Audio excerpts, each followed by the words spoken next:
to get in here. There we are. All right. Well, hello. Happy Friday. Happy Friday, everybody. It's been a week. It's been a week. It's been a week. It's been a week. Lots going on. We won't bore you with all of that, but if Kara and I both are kind of like, just know that it's been a week. On like all fronts. So, largely personal. Both things happening. Largely personal. Today is my father's birthday, though. You know, not that he would listen to this or even understands it, because when I've tried to explain it, he doesn't get it. But my father's birthday is today. So happy birthday. He's a man who, you know, despite his circumstances, he's, you know, lived with Parkinson's for over a decade, and he's still turning 87. So God bless this man. That's amazing. Absolutely. Yeah. That's cool. So God bless Karen's dad. Happy birthday. We won't sing though. We won't sing. Again, he'll never hear this. Yes.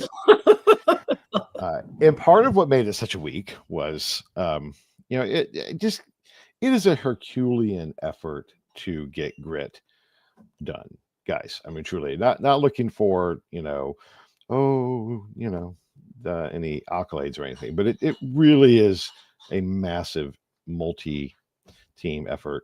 Grit was out the door this week, and then we did the Grit Forum, which is also kind of a marathon. For those of us that are trying to facilitate that, Karen got the out this year. Previous years we've tag teamed, but you had other stuff going on, and so I just did okay, here we go. But let's talk about that, because I think for those who didn't watch it, and Carly, the links to both the report and the on demand, we've talked about this. We hinted at it. I mean, this report, there's no mistaking the data on the transformation of the industry that we've been talking about forever, but it was quantified and also unmistakable that there's pain being felt, and from the standpoint of, you know, some businesses are really feeling that transformation impact, and not necessarily a good way.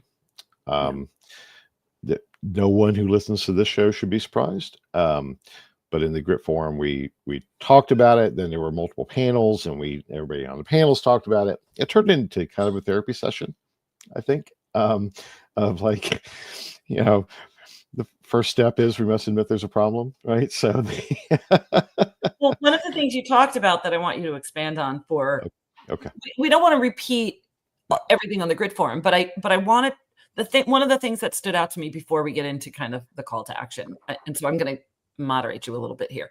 Please do.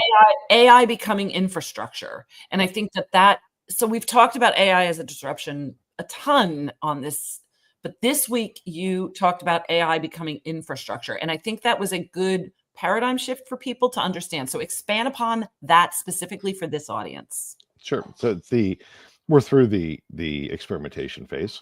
I mean, at this point, the material benefits of AI from a business process standpoint, just fundamental to to how businesses function and get stuff done. That's unmistakable. It's only going to get better from here. And then methodologically, right, we are seeing the proof points, both from kind of a utility perspective, as well as methodologically. All of that is that they are infrastructure. It is changing the way businesses operate across the board, whether it is from just internal to external, to the solutions that we are offering.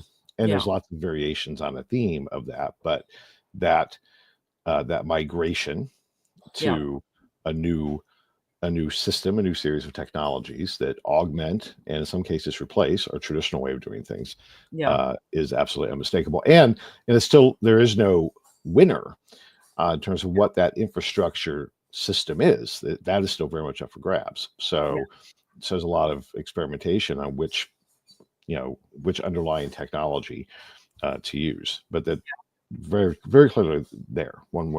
Absolutely. So that's sort of like that's the very tactical takeaway. The more emotional takeaway, which you kind of alluded to in your editor's note of the report, it's in the executive summary, you talked about it on the forum, is the threat to certain businesses. Mhm. And that I do want to talk about that, because like, what I said to Lenny briefly before the show started is, we pulled off a Band-Aid, and before it scabs over, let's just say it one more time for the people in the back who might be missing the threat. I think the phrase that I picked up on in one of those was gradualism, meaning irrelevance, or guiding you or pointing you, and the risk of failing within the year, the risk of not being relevant to your customers in a year, say. Yep. Let's just talk about that very hard pill to swallow. Definitely a hard pill to swallow. It was hard, and it was a hard prescription to write, I guess. Yeah. But it's unmistakable in the data. Yep. It's on the trend line, so therefore the implication is easy to see, and certainly informed by the qualitative, conversations that occur on a regular basis. Yeah. And we've warned on this show for quite some time. If you're still waiting to jump on the train, Yeah. you missed it. Yeah. Well, you haven't missed it yet, but it is time. But there's another train. There's another train, but there's the littler train is coming. right. And it's just simply, this technology is not a flash in the pan. It's not the next shiny thing. It is utterly transformative in every way that we can think about, and pragmatically the impact. So brands are waiting for us on the supplier side they're not questioning, is this going to create value for them?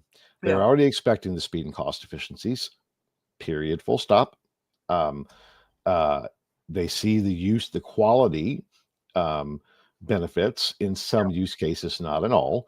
They're waiting for the supplier community to now figure out the rest and put all that there. But the expectation, so when we look at, well, clients aren't adopting it that much yet. No, clients are waiting for us to lead them and to bring those solutions. And it is absolutely, if we look at the data on the sectors on the supplier side, tech versus service, who's growing? Tech companies. Why are tech companies growing? Buyers are buying from them. The period. Who's hurting? Suppliers, full service suppliers, agencies who are not competing effectively. And from the solution standpoint, and it doesn't mean everything. There's niches. There's certainly specialization where it's going to take longer, but the direction of travel is incredibly clear. And happening. And this was my biggest takeaway from this report was the pace of change was far faster than we anticipated. If we looked at the wave on wave of data from Grit from this time last year, we didn't see this massive adoption shift and the impacts. We predicted it was going to happen, but we didn't see it.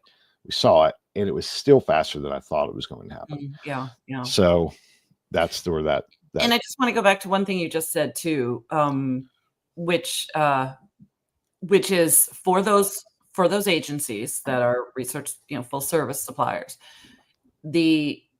what your point of differentiation has to be really clear right now.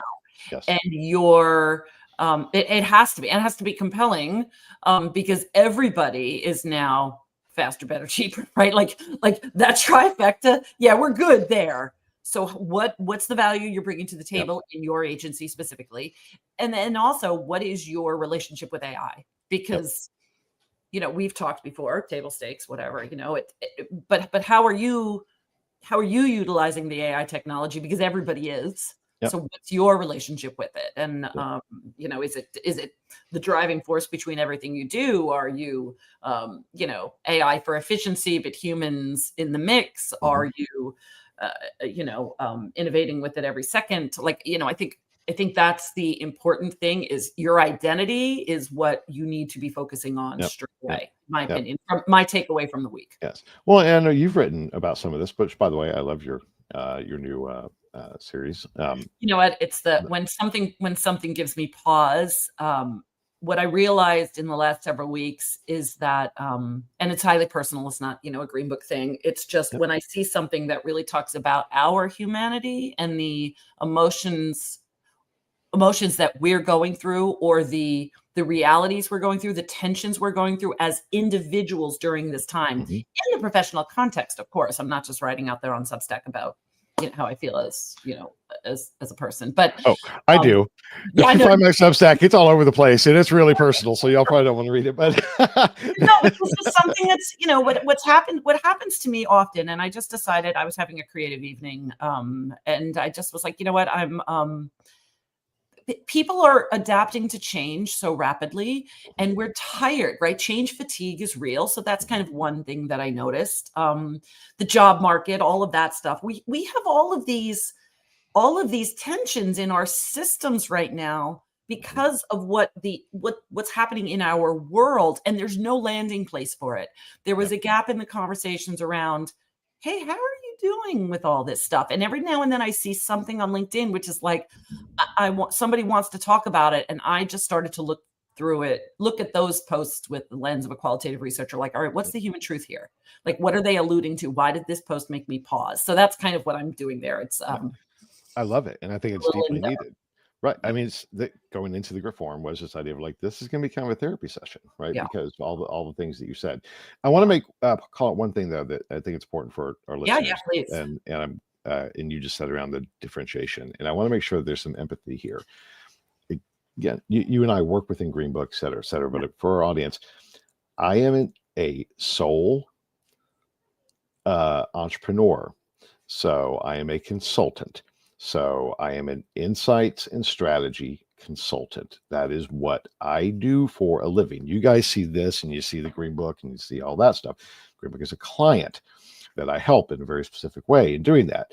But I want to make sure that I'm right there with you.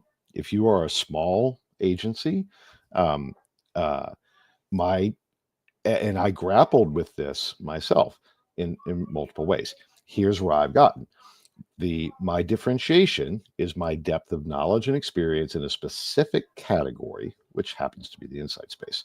So that is my differentiation. So I'm just one of the best in the world at that because I've been doing this for a while. But I'm not the only one. But there's other people that just eat, breathe, and drink this stuff constantly, right? I'm just one of those. Okay, now how do I stay competitive? So I use the AI tools on a regular basis to help me do things faster and more efficiently and effectively. That's not the value is not the process of how I produce my deliverables. It is simply, it allows me to do more of those deliverables.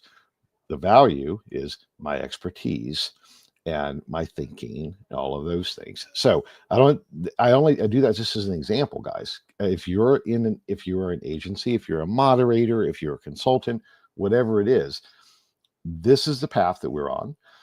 You can navigate through this. You can be effective and focus on your value, your unique expertise. That's the differentiator. It's not the process, but that's hard because we built businesses based on process, cost plus process. That's the shift. That's where the pain is being felt. Fundamentally, is the price compression. But we can work through all of those things, and I'm telling you, I'm right, been in the trenches with you on this every day for the last couple of years, and I've gotten to a point where I feel really good about the future. I feel great about the future of the industry. I feel good about my own future, and these tools are a embedded part of how I can be even better than I am today. So I hope that helps from a therapy standpoint. I didn't get a chance to say that during the forum, but well, I think that this is where I'm gonna go to the Qualtrics report that also came out this week and make a yes, good segue. Let's move us along.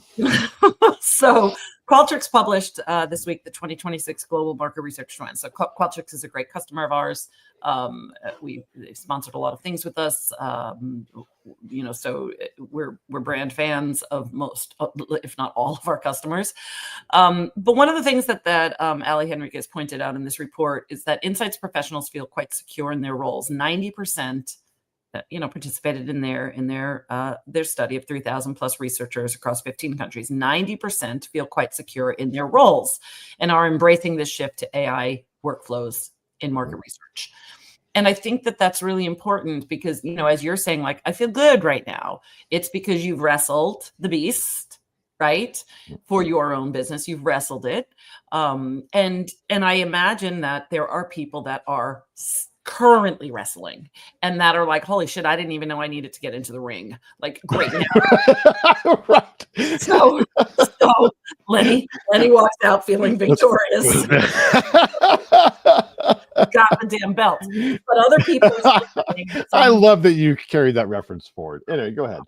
So, but the reality is this report, I think, it was a great compliment to what we did, validating on many levels, but also this particular stat pointed out to me, like that's what I want for everyone. I want for people to feel secure because they've embraced this and they've gotten to the possibilities. I think we've said that all along. Like, I've been excited about the possibilities.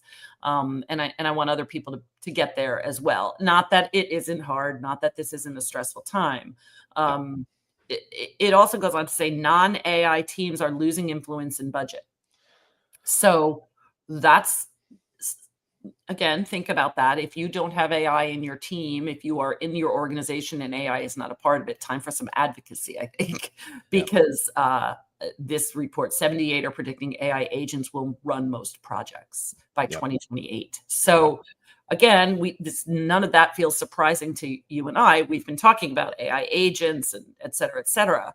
But I think that, if you look at what we learned in this grit wave, complement it with some, kind of other data from another source. Now we're triangulating what's happening in the industry, and we're seeing it clearly. So, what I'm saying, and I just want to reiterate that, right? That it's not duplicative. It's complementary.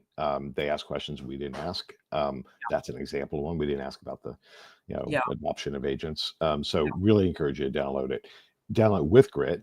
I'll tell you what I did. I load them both up into Perplexity as well as a couple more, and I synthesized all the results into Perplexity, and so it gave me a good summary of all of the key trends from both reports. There we go.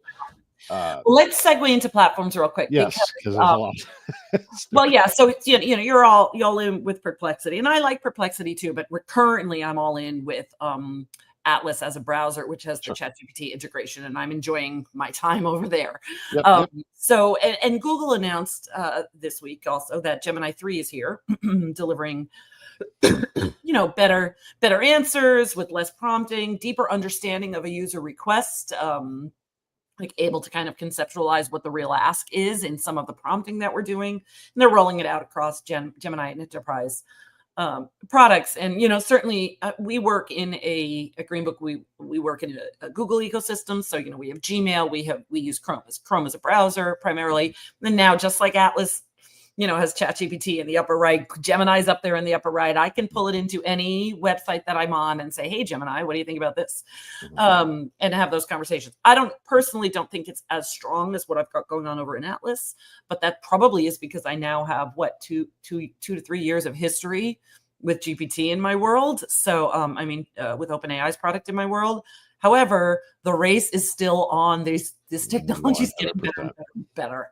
100%. And until, that's actually I saw something this morning that we didn't make it in because we didn't need to. It's just interesting on this topic of, OpenAI is not beating Google from the standpoint of, Google is infrastructure, right? Google, it is so integrated into for so many of us. Either I have a Samsung. Those are just the pragmatic realities of these of new emerging platforms. Just beating, it's just an adoption issue.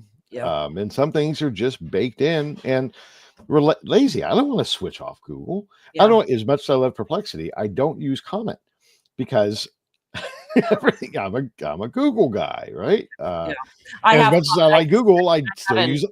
yeah, comment doesn't work for me. It just doesn't. It's one of Yeah, those usability things, right? Like, there you right, go. right. So all of this, the point is, all of this is still very much up in the air, and we're still trying to figure it out. Yeah. But the direction of travel again is clear, and Yeah. regardless of where your individual preference Yeah. on doing those things. Keyword, notice we're talking about the trying, the experimenting, and I talk about, like, I'm now in Atlas, but I have Google here, and I have Comet here. It's about the experimentation, and in my view of everything, just get out there and be using all of these things, regardless of your research platforms and tools and Right. solutions and all that. What's your personal skill level with all of the possibilities? Because segue to this next article. I hope this link works. It's a New York Times article. It hit today, actually, and so and I've gifted the article. I just don't know if I can gift it to the masses. I don't know. Can I use a gift article link here? I You don't. can go to an archive and like archive.org and you pull it. But anyway, Yeah. So in any event, but NVIDIA-led AI stock boom shows a bet on enterprise productivity. And I just thought, I'm like, okay, this is interesting because we don't always talk about like the stock market. Sometimes we do, but you can't help but watch, what's happening here. And this article really is talking about, some of it seems really obvious when you read it. Obviously, if you're in this space where Lenny and I are in this headspace of trying to understand all of this, but really the money is still being bet on these enterprise-wide productivity solutions. lots of money. Money to the point where it's affecting our stock market. Pay attention, because what does that mean? That means to me, like, of course, large organizations that are also traded are paying attention to, how is AI in our ecosystems enterprise wide. It is back to Qualtrics. It is not happenstance that Qualtrics has leaned heavily into AI in their platform, which is, globally logged into every day by millions of people. Like, of course, AI is going to be built into their infrastructure. Full circle back up to that, right? So, anyway, it's a breadcrumb, but I encourage everybody to kind of pay attention. We do talk about following the money, but the big picture is, how can you steer your spend, your data spend, and drive home, prove your ROI with AI? Because I think that's a universal lesson for everyone. Absolutely. And then we'll segue, since you've been good job moving us along. Yes. And now it's around data quality, because fundamentally, everything that we were talking about at the core foundational layer is data. And so this week, a lot that was interesting about that. The Global Data Quality Initiative released 3 new resources at strengthening trust, integrity, and research. Check that out. They've been doing good work in trying to understand that from a research perspective. Yeah. Really interesting. Adrian Vermeersch, I think I pronounced that correctly, Adrian. He was monitoring 30 plus Telegram channels targeting surveys. It reminded me very much of the work that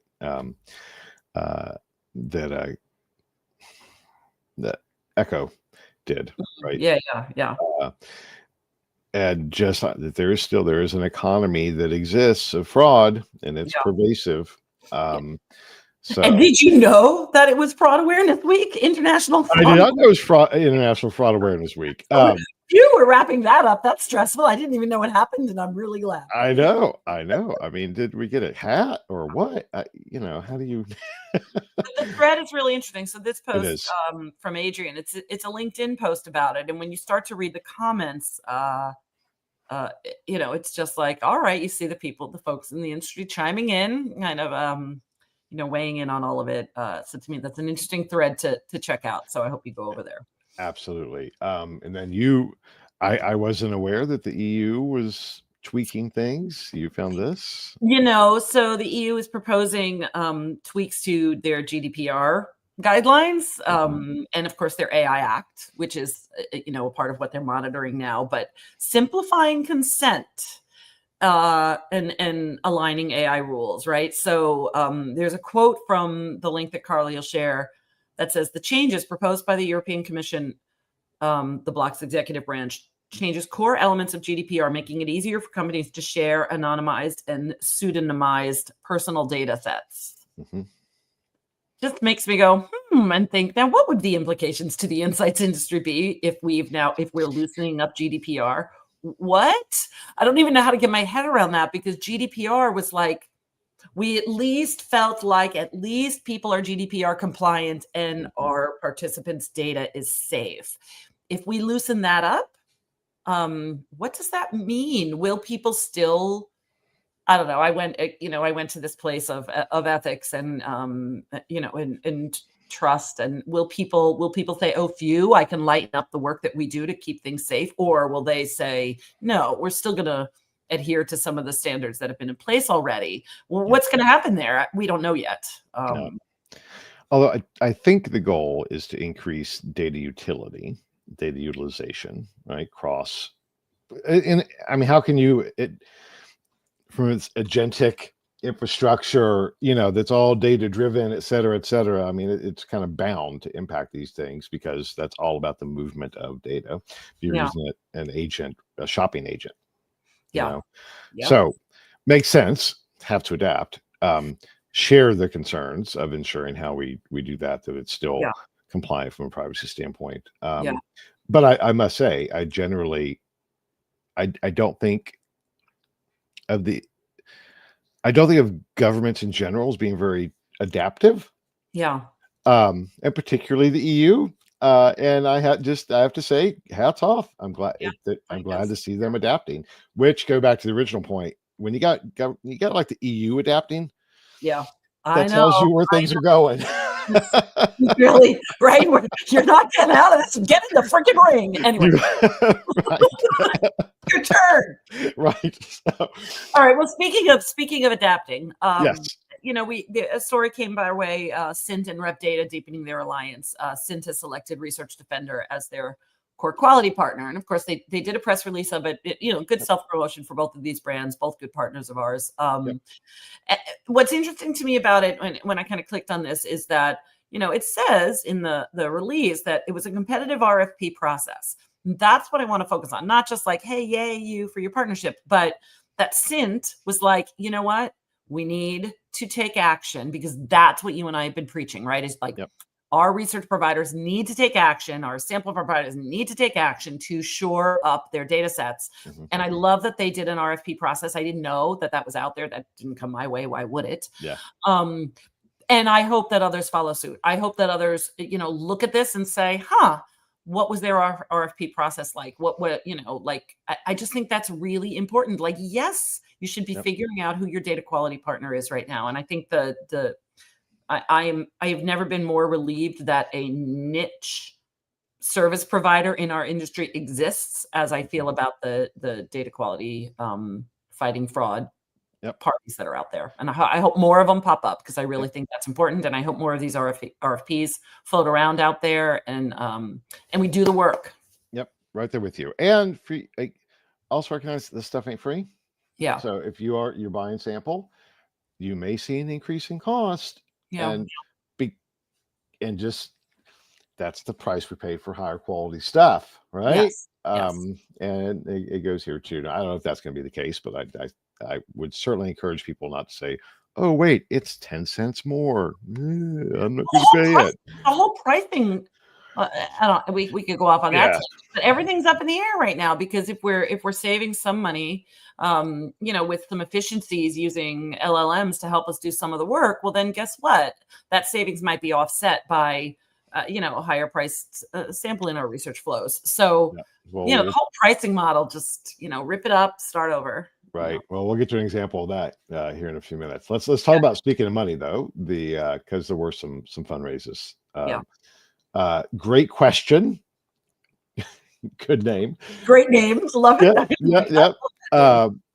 Raised 13 million Series A, led by Innovia, to accelerate enterprise research democratization What does that mean?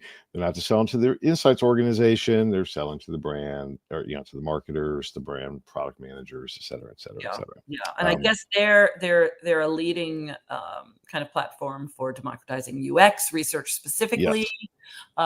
So I'm like, all right, cool. And I do love the name. I mean, it's a hard one to resist. So yeah, pretty cool. 13 million Series A. Yeah, that's a good A round. You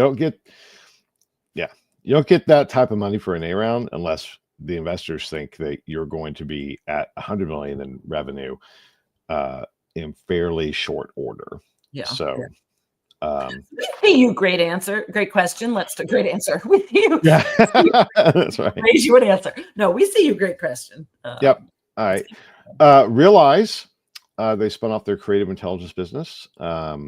So the focus more on just attention measurement. So I think that's we'll see this, some tech companies that have more of an agency type of model that they've had to do for a long time, maybe cabbing that off from the iceberg to focus more on just the tech solutions. And isn't there in this, it's hard for me to like read and talk at the same time, but that they're focusing on their vision AI solution also, like verify.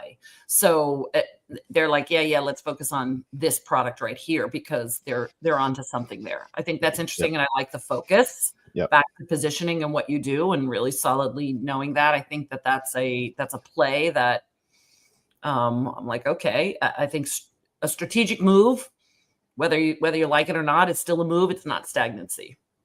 Yep. And then this was a little personal one here. So many folks in the industry know Bernie Malinoff of Element 54, Canadian company, one of the nicest guys around, just a mensch. I was called a mensch earlier this week, so I was looking for a chance to share that.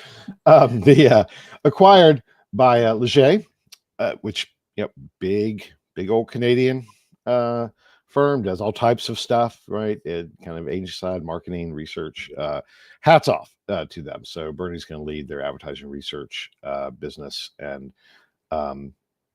that's just really, really cool outcome. Love to see the hard work of people like, just an example, right? Bernie, I think he was at Ipsos and left Ipsos, founded his own thing. I've known him as he was building it up. You build it up, and now he's part of Leger, and that's fantastic. So this is apparently Leger's 15th acquisition. They have been very acquisitive.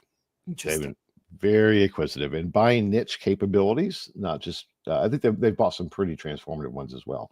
But they remind me a lot of Ipsos and Kantar back in their major consolidation phase, right? And they're getting to that level. They're turned into a very significant player. So watch them. But hats off to Bernie and to Leger. Yeah. All right. I'm looking at the clock. I'm like, holy cow, we're 32 minutes in. I know. All right. Let's rapid fire. You take the first three, then I'll chime in.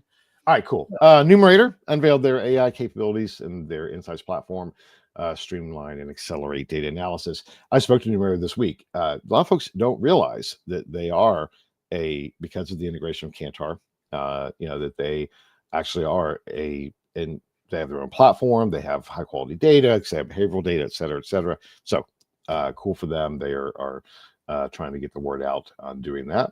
Zappy, their brand health tracker, always on, accessible system. And of course, that's tied into kind of the innovation and brand health stuff that they already do. So very cool. The Metadata IO, I did not know about these guys. They announced the F1 Academy as part of its AI native advertising push. And my take on this is an AI centric platform that does everything from analyzing data to execution of creative in one AI-centric platform. So I thought that was pretty cool. All right, your turn. Take over just so we share voice.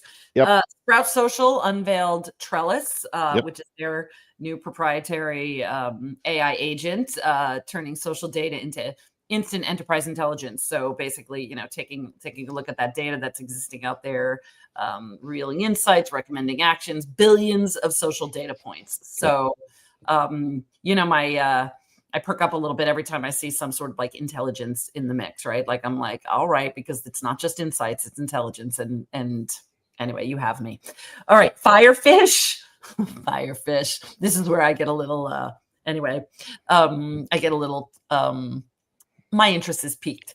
Yes. Qualify AI is now voice enabled to deepen and really speed up their qualitative insights capture. So the use of voice, they're saying, kind of allows, it's faster than typing for some people to just respond via voice than to have a voice conversation. So quality scale with voice integration, not typing.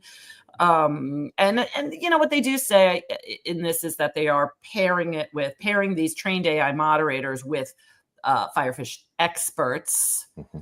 So maybe the moderating isn't the expertise anymore, but the expertise is guide, creation of the guide, the setup of the work, engaging with the data, interpreting the results. So kind of the consultant part of the qualitative consultant's work world, right? The moderating is, anyway, I could go off on a little tangent there, but let me tell you about Strat 7, Mm-hmm. which kind of partners with that. So they launched Maya, AI moderator, debuting in London, running adaptive WhatsApp conversations. And, they're also saying Maya doesn't negate the need for human interpretation, but she's processing all of the data, much, much faster and points the human where to go. So all of these platforms are saying, I don't want to take the human out of it. Mm-hmm. Right? We need the human. So that's that AI qual integration that we've talked about.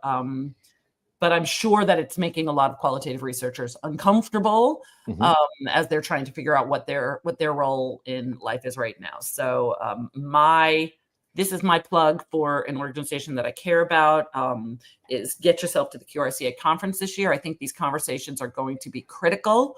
I think that what's happening on stage, yes, there's some qual content, talking to a bot, agentic AI, et cetera, et cetera. There is some qual content on their agenda. But the most important part of this conference is going to be, brainstorming that happens in, at the dine-arounds, just kind of talking about the industry in general, trying to understand the role of the qualitative researcher, what it means for everybody. So anyway, so I wanted to be a resource for folks out there. I am going to attend this year. That's been confirmed. So I am going to get myself there, and I'm excited about that because I think that there's some important conversations.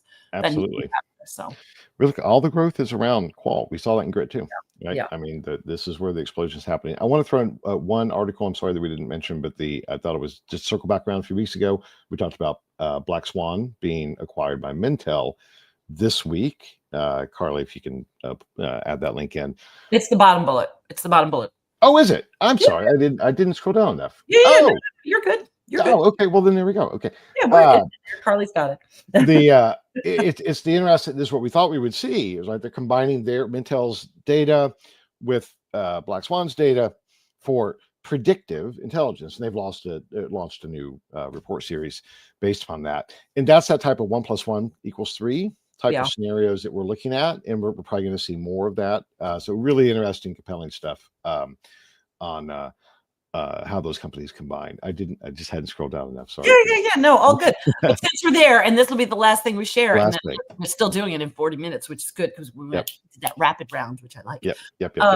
Another LinkedIn post for y'all to look at. Edward Cotton highlighted a large academic study suggesting digital twins fail to capture real human behavior for insights work. Okay, and then the paper is in the link, but it is one of those threads that like get into the comments because that's where the juicy stuff is happening.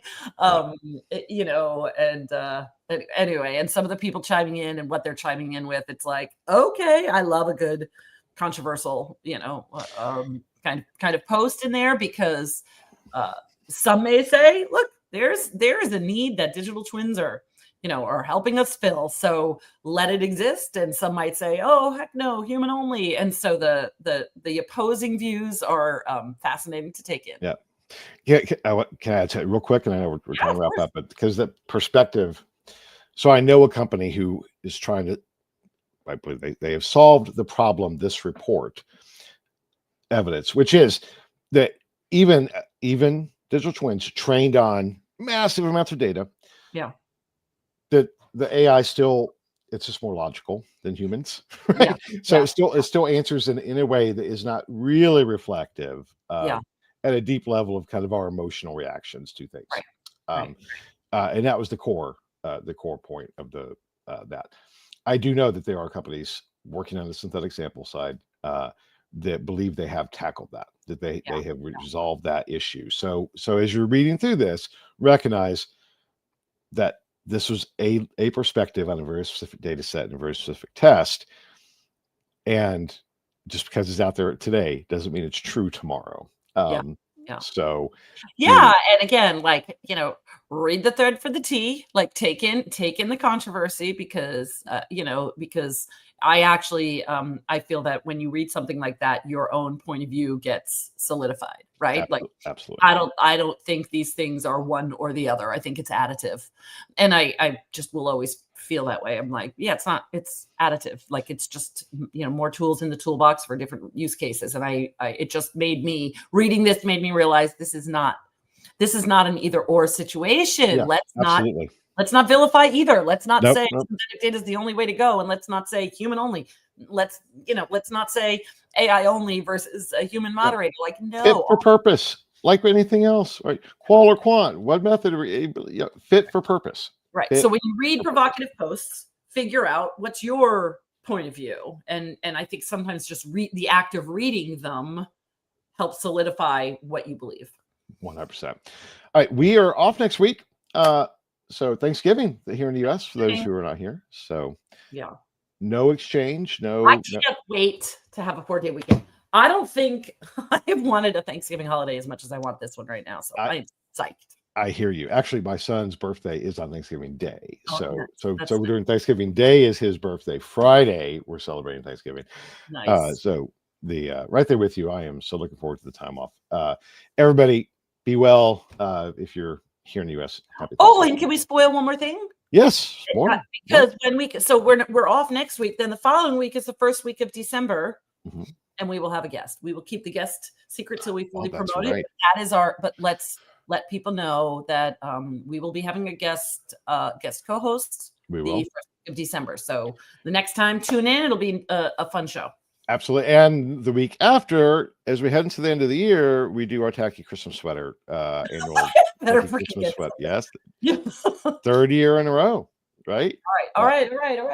Well, yours is tacky. I don't think I've ever gone tacky. I'm not really a tacky Christmas sweater. Well, whatever. We're dressing for Christmas. I will dress festive. I just festive. Because when I see those sweaters that are like that, I do get a little cringe. So not on you. It's on you though. They are cringe. So it's okay. They are cringe. I'll figure it out. But yes, okay. I'll get ready for this is why I need a long weekend. I got to go shopping. All right. Everybody have a great weekend. Take care. Bye-bye. Bye, everyone.